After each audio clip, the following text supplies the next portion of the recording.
Hey guys. Hey. Hey, we wanted to hop on here real quick and talk about Thanksgiving. Should you celebrate Thanksgiving? That's a question that we've seen lately. And this is for believers.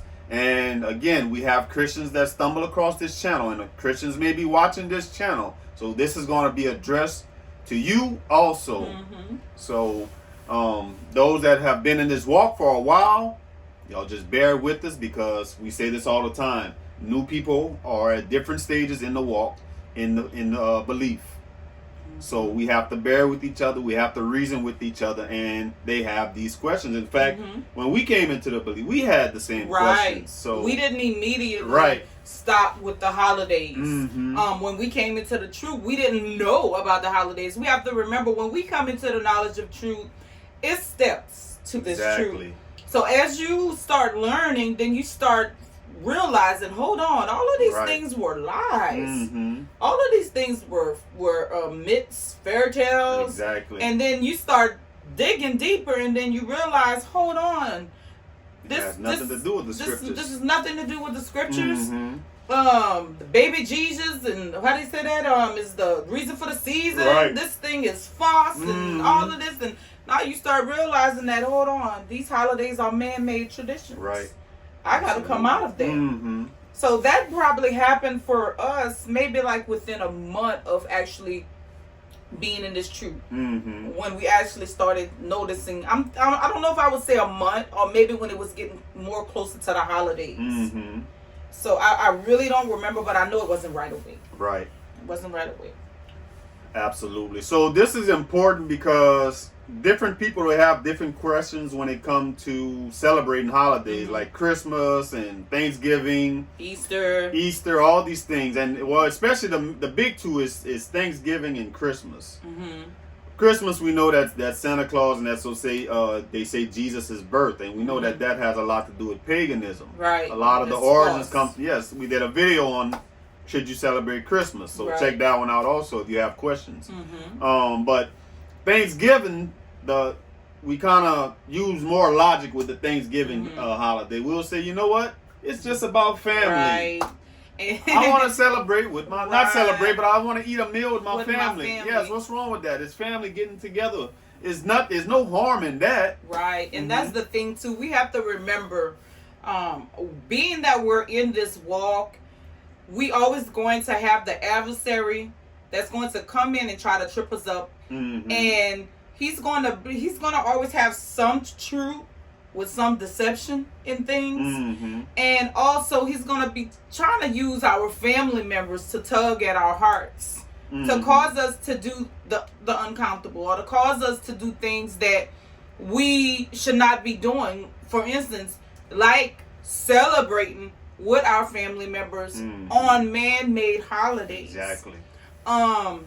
So think about it. Thanksgiving, you hear about it and you like, man, Thanksgiving, it's an innocent holiday. I mean, it's giving thanks. Everybody's supposed to give thanks and all of that. But let's think about it. The scriptures talk about giving thanks all the time. Giving thanks to Yahuwah. That praising is him. Like praising him. That is something that should be in our daily walk. It's us telling us all the time, give thanks to Yah. Give thanks to Yah. Hallelujah. That's praise you, Yah. That's all giving thanks. So it doesn't require a specific day to do that. That is part of the walk, to give thanks to Yah. But all man did was just find a little cunning way to be able to celebrate this wicked day by just putting Thanksgiving in it. Just like they took Christmas and say, let's put this little baby Jesus in it, because we know we're gonna get some people to celebrate it. Because when that time comes, you hear people start saying, Jesus is the reason for the season. Oh, it's Jesus' birthday. Never did any research. It's not his birthday. No, never mentioned in the scriptures. No. So what we want to do, family, we want to tackle, we want to read from an article that we pulled up, and just give you some background on Thanksgiving. And we're going to pull from the scriptures and see if the scriptures tell us we should participate in these things, family. So let's look at this article, and the name of this article is "The Myth of Thanksgiving: The Myths of the Thanksgiving Story and the Lasting Damage They Imbue." So I'll pull a couple of quotes from this article. I think it's very important because a lot of this, we don't get taught this in school. We never really get taught the real history behind things. It's again, it's just that we just taught the tradition. Don't know why we're doing it. A lot of these things have been what would you call smoothed over. I mean, made to look innocent. When these things originated from wickedness. Right. It's the same thing with Halloween. Oh, it's just kids getting candy. Having fun. Yeah, they just having fun. Why do you want to stop them from having fun? And even you have some churches that be like, oh, we don't do Halloween because it's wicked. But then they have some kind of little festival. Exactly. And they do like, oh, as long as we don't have on the costume, we're just going to be doing candies and just passing out candies and having fun jumps and allow the kids to play. And some of them even allow them to wear costumes, but they tell them just don't wear the crazy costumes. Right. Exactly. Come on. Exactly. Now. So let's read from this article. It's and they're interviewing. This is from the Smithsonian Magazine. They're interviewing an author who wrote a book, a professor, and they asked him, "How did you become interested in this story?" It talks about the myth of Thanksgiving. He said, "I've had a great many conversations with the Wampanoag people," and this is talking about some Native American people, in which they talk about how burdensome Thanksgiving is for them, particularly for their kids. Wampanoag adults have memories of being a kid during Thanksgiving season, sitting in school, feeling invisible, and having to wade through the nonsense that teachers were shoveling their way. They felt like their people's history, as they understood it, was being misrepresented. They felt that not only their classes, but society in general was making light of historical trauma which weighs around their neck like a millstone. Those stories really resonated with me. Y'all heard historical trauma. This is what the Native American Indians went through. Historical trauma. And again, they just smoothed it over like it was innocent. We have to look at the origins of these holidays, family. It's not innocent like the world promotes to us today. It's a lot of wickedness that these things originate from. Yes. So why would we want to partake in that? Right. That's important because look what the story is saying. These kids, they feel like their history is erased. Sound familiar? Sound familiar, family? Their history is erased and their trauma is taken for overlooked. Yep, it's overlooked. Taken lightly. Let's continue reading it. They ask him, what is the Thanksgiving myth? It says the myth is that friendly Indians, unidentified by tribe, right? That's something, huh? They don't never identify the exact tribe. Oh, it was just some Native Americans. Y'all hear that?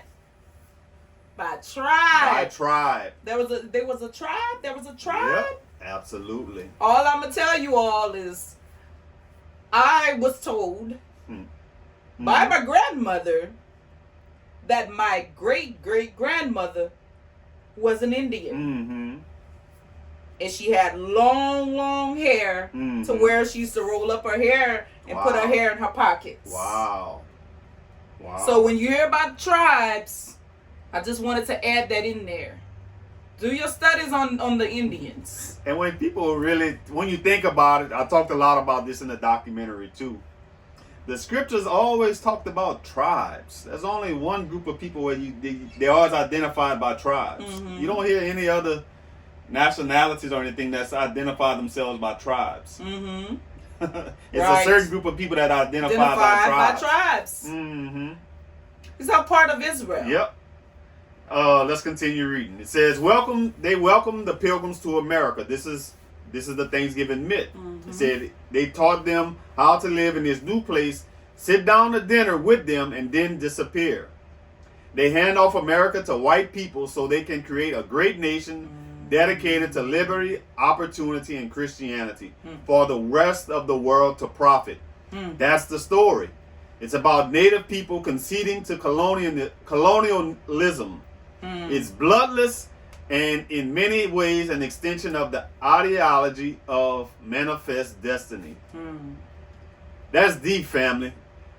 How they portray the story, like, you know what? The Indians just sat down with the Puritans, with the Pilgrims, and they just, you know what? Let's have this meal. Yeah, we have to go lucky. Let's just have a meal. So beautiful. And we're gonna give y'all land. We're not gonna fight for it. Right. You know what? Y'all just, we letting y'all step into y'all's destiny. That y'all gonna be a great nation. Now we read in like many times in the past in the Bible, in the scriptures, where it talks about how land and property, how those things was very important, right? And it was always passed down from generation to generation. And we've heard the story with I don't remember his name, with Ahab. You remember when he wanted to take the man's land, right? And the man, I forgot the man's name at this moment, but you all know the story I'm talking about. His vineyard. Right. His vineyard, right. And the man was like, no way, I'm not giving up. This is my father's. This is my inheritance. Exactly. Right. So this was very important. So think about this. There's no way somebody's just going to just be like, here, you guys are our friends. You can have our land. Right. And everything that belongs to us. Y'all think they really just gave up their land like that? Like, they fought for it. They cultivated the land. They worked for it. We just gonna have a meal and give you our land. Y'all really think it happened like that? Come on, family. But again, they just whitewashing history. Right. Like always. Right. Now this is important. Y'all listen to this, family. They ask him, what are the most poignant inaccuracies in this story? Says one is that history doesn't begin for native people until Europeans arrive. It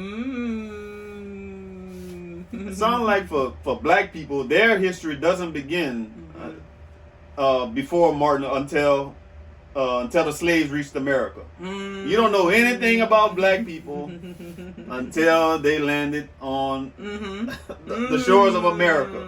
Right. And more recently, black history doesn't start before Martin Luther King. Before Martin Luther King, you didn't know nothing about black people. Right. And I'm going to be honest with you. The entire time I was in school, this was the only time I would learn about anything dealing with black people. What we call ourselves here in the United States of America. That's the only time I would hear anything about black people and what our black people went through, which was not the fullness of it. Right. It was only what they wanted us to know. But that was the only time. Well, in February. In February. February. Martin Luther King's birthday. Black History Month. Right. I kind of forget some of those holidays sometimes. Right. Because we haven't celebrated that for so many years. Right. But. And you talking about that, and I find that interesting, especially with Thanksgiving. Kind of by default, Thanksgiving is kind of like a Native American holiday. But look how they washed it over. That's the only time we really talk about Native Americans. Oh my goodness. Is during Thanksgiving and how they gave their land over. They showed the Pilgrims how to live and how to cook food and stop them from dying and all kind of stuff. Goodness. Really? Think about it. Wouldn't they be saying that? Wouldn't these Indians be saying that? Nope. They don't even talk about it. And there's many records of some of them that would talk about it and say how they really feel. Right. And I just want to encourage you all too, if you have not, to do your studies too on the Indians as well, because they go, it goes way back. Right. Intermingling and stuff like that. But I just want to add that in there. Right. We know the history. We just don't want to go deep into it. So let's continue reading. It says people had been in the Americas for at least 12,000 years, and according to some native traditions, since the beginning of time. And having history start with the English is a way of dismissing all that. That's something wrong with the Pilgrims and pretty much Americans. Pretty much history started with them. No one existed until they arrived on the scene. Really? It says the second is that the arrival of the Mayflower is some kind of first contact episode. It's not. Wampanoags had a century of contact with Europeans It was bloody, and it involved slave raiding by Europeans, at least 2 and maybe more Wampanoags when the Pilgrims arrived. They spoke English, had already been to Europe and back, and knew the very organizers of the Pilgrims' ventures. So it's saying the Native Americans, they knew all about the Pilgrims before they ever arrived in America. But again, they took their land. It was bloodshed, family. Bloodshed. It was bloodshed. The origins of the story. We saw where it said the kids feel like their trauma is dismissed. When we watching the Western movies, what we always seeing? How they driving the Indians off the land. The Indians always look bad. The Indians are wicked. Right. There's a reason behind that, family. That was a reason why they were portrayed that way. But for Thanksgiving, oh, they're nice now. But every time I'm watching a Western movie, the Native Americans, they evil. Right. They wicked. But should we partake in that? Let's see. The scriptures talk against us partaking in these things that's not of Yah. You want to read that? Deuteronomy 12. It says, "Take heed to yourself that you are not ensnared to follow them after they are destroyed from before you, and that you do not inquire after their gods, saying, how did these nations serve their gods? I also will do likewise. You shall not worship Yahuwah your Elohim in that way, for every abomination to Yahuwah which he hates they have done to their gods." That's important. This is deep. Because history repeats itself. That's why in the scriptures it says there's no new thing under the sun. It repeats itself. So these things was happening then, and it's still happening today. We are just living now in modern day times. Yes. But the same thing repeats itself, just in different times. But this is what's happening now. We have to remember we are in the land of our captives. And right now, a lot of what you see, this is why on the money, you know what we see, in God we trust. You know what that represents. Or if not, do research on that too. We talk about that in other messages. But even in that, I mean, we all know that what is the mother religion in America? We talk about this all the time. So a lot of people are following after their gods, after the religions of this world, idolatry. You know, these false gods. So, and their religions. Their religions. Exactly. Not Yah's. This has nothing to do with Yah. Because Yah has his own feasts, his own festivals. Exactly. If we want to do something, I'm just saying if we want to, then we can learn about his feasts. We can learn those things. Keep those days. Keep those days. His festivals, his feasts. But that comes with time as well in our walk. And that's each person working out their own salvation with fear and trembling, which we have a message on that for the feast as well. What is the name of that one? Keeping the feast. Keeping the feast. So this is deep. Absolutely. This is deep. And we just said it. Y'all think about it. They want us to keep the traditions, the holidays of their gods. Remember, Thanksgiving is, what they'll say is that they're giving thanks to God, which is their God. We the don't God serve that they no worship. God. Exactly. We serve Yah, the Most We High. serve Yahuwah, yes. So if we're going to keep anything, we're going to follow after anything. We're going to follow after the days that he appointed, that he says we should keep in the book. Right. That's what we're going to strive to keep after. Exactly. Right. Exactly. Not the gods, not the holidays that the gods of this world, the people of this world, that they worship to. Right. So we don't want to do that, family. No. Let's look at Jeremiah 10:1. That was, she just read Deuteronomy 12, starting at verse 30. Let's look at Jeremiah 10, verse 1. And we know this one talks about Christmas, but it's all holidays. You want to read that? It says, "Hear the word which Yahuwah speaks to you, O house of Israel. Thus says Yahuwah, do not learn the way of the Gentiles. Do not be dismayed at the signs of heaven, for the Gentiles are dismayed at them. For one cuts a tree from the forest, the work..."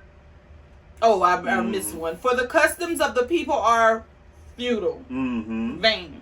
For one cuts a tree from the forest, the work of the hands of the workmen with the axe. They decorate it with silver and gold.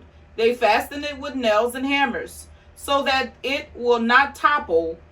They are upright like a palm tree, and they cannot speak. They must be carried, because they cannot go by themselves. Do not be dismayed of them, for they cannot do evil, nor can they do any good. Family, the scripture says, do not learn the way of the Gentiles. We cannot participate in the practices that they do, family.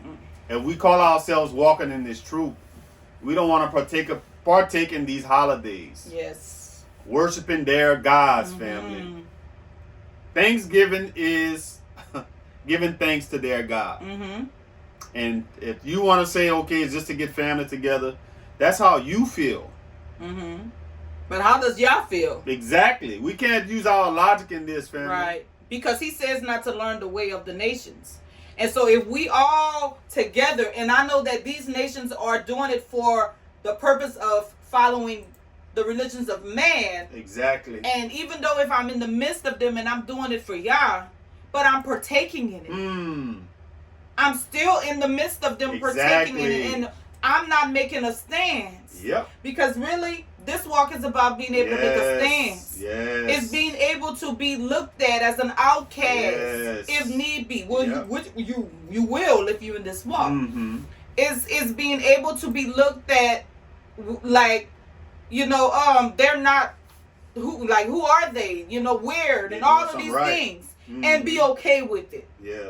Because we know that our reward will come in the end by being obedient to Yah and his commandments and what he requires of us to do. Because many of the world, as the scriptures teach, is under the power of the adversaries, under the power of Satan. So they're going to be following the traditions of this world. These traditions are really of Satan. They're man-made. They're of Satan, because all of them causes us to commit idolatry in our hearts towards Yah. You don't have to have an idol in your face to say I'm idol worshiping, because now idol worshiping is anything you put before the Most High Yah. And so if we say I want to do this, because many of us go through this in this walk, where we have our family members that contact us and trying to get us to do holidays. That's a trick of Satan, family. Yes, I've heard many times, it's innocent. We're just going to be giving thanks. And let me tell you something. We just eating as a family. It's just a meal. That's what they tell us. Let me tell you something. Families do that because they really just want you to be there. And so they say that for that purpose, because they just want you to come to the event, because they're so used to having you there. And it's different for them. They're dealing with, my family member is changing. So they want you there. That's why. But at the end of the day, whenever you go, I promise you, you're going to feel uncomfortable. And if you don't feel uncomfortable, it's because you're not somewhere in that, you're not showing set apartness. It's somewhere you're not distinguishing yourself to show them that what I believe in and my walk is different. Because nobody is supposed to feel comfortable around you around the holiday seasons. I'm talking about the people that know you, your family members. They're not supposed to feel comfortable with you and welcoming you in and you fitting in with the rest of the crowd. Because this walk is totally different now. This is part of the walk, because now what you're dealing with is true persecution. And that's what we didn't deal with when we were in Christianity. Exactly. Because we just went along to get along. And a lot of times, our family, they're doing that to test us, because they want to see, do they really believe? Are they really in that religion that they claim to be in? Are they really different? They came to Thanksgiving. They know they don't really believe like they're saying. They're just like us. See, they were just going through a phase. That's what they do, family. So you got to really question your motives, question your heart, question their motives, question their heart, why they're inviting you. If you've already told them that, you know what, I don't celebrate. If you told them. Right, if you told them already. Right, because if you knew, then you probably never heard this before, or you haven't probably been able to share this with your family members, but this here is some hard truth, right? But it's truth that we need to hear, because this is where we were before. This is letting us know that we're on the right path, because it says that the right path would be narrow. Yes. The wrong path would be very wide, and many will be following it. And so if it's something that is different, that is not now, like we can look at it and say, oh, I'm really dealing with feeling like, different from the world. And, exactly. I'm really feeling like an outcast now. Right. Then you better believe that you headed down the right path, because if not, if you just like everybody else, something wrong. You really got to examine your walk, family. Let's look at what Yahushua said. Mark 7, starting at verse 6. He said, and he answered and said to them, Well did Isaiah prophesy of you hypocrites, as it is written, This people honors me with their lips, but their heart is far from me, and in vain they worship me, teaching as doctrines the commandments of men. For laying aside the commandment of Yah, you hold the tradition of men. We can't hold on to these traditions, family. And that's all this holiday is, Thanksgiving. It's the tradition of men. Claiming that, it's just getting family together. So we can't get family. Day? Right. We can't get family together no other time. Right. A lot of people have this whole week off because some of their jobs give them off around these holiday seasons. Some might have the week off. Some might have the day off. Right. Or whatever that situation is. Days off. Right. But why not just come together as family and say, hey, let's just do a cookout. Right. Just to do it. Because we want to do a cookout and we want a family gathering. Right. That's what love is, where we can do this thing without anybody telling us to do it. Absolutely. And when I say everybody, I mean man. Like, I gotta put a holiday on your connections with your family. Right. That's something, huh? You don't love me if you don't come together on this day. Exactly. Now something is wrong with me, but I see you out throughout the whole year. Never invited me for anything. But now I can't come on this day. Now I'm wicked. But we never even connected no other time besides these days. Why? Do you really love me? So I'm going to put this link in the description to this article where you can do the research yourself about the origins of Thanksgiving, showing you how wicked it is, the trauma that the Native Americans went through. Yes, the bloody murders. Yes. All these things. Yes. Why would you want to partake in something that has its origins in bloodshed? In killing, in murdering, in stealing people's land. Right. We definitely, as believers, and I'm talking about when you know better. Because sometimes, again, when you're new in this walk, you don't know right away. So we understand that. We just talking about once you get this knowledge, once you know better. You know how they say once we know better, we have to do better now moving forward. But once we get this knowledge, that should be an automatic, no, I don't want no part of that. Right. No part of anything that's a man-made tradition. Exactly. That is with wicked, that has some wicked origins to it. And I know that our Father says throughout His Word, do not partake in their traditions. What is the other one when it says, see to it that no man holds you captive by philosophy and empty deceit, according to human traditions and not according to the Word. I believe it's the Word. Yep. I don't have the scripture in front of me, but that's I believe. Colossians. Right. Colossians. Yep. So we have to be very mindful of that. Yes. So we just wanted to hop on here real quick and then just share that with you guys. Like we said, a lot of people have these questions that's new in the walk. Right. And we understand the questions because we were there. Right. We were there. So we hope this helped you out. Yes. Drop comments if this was helpful to you. We'd love to hear from you. And again, subscribe, like the channel, and we will talk to you on the next video. All right. Love you all. Bye-bye.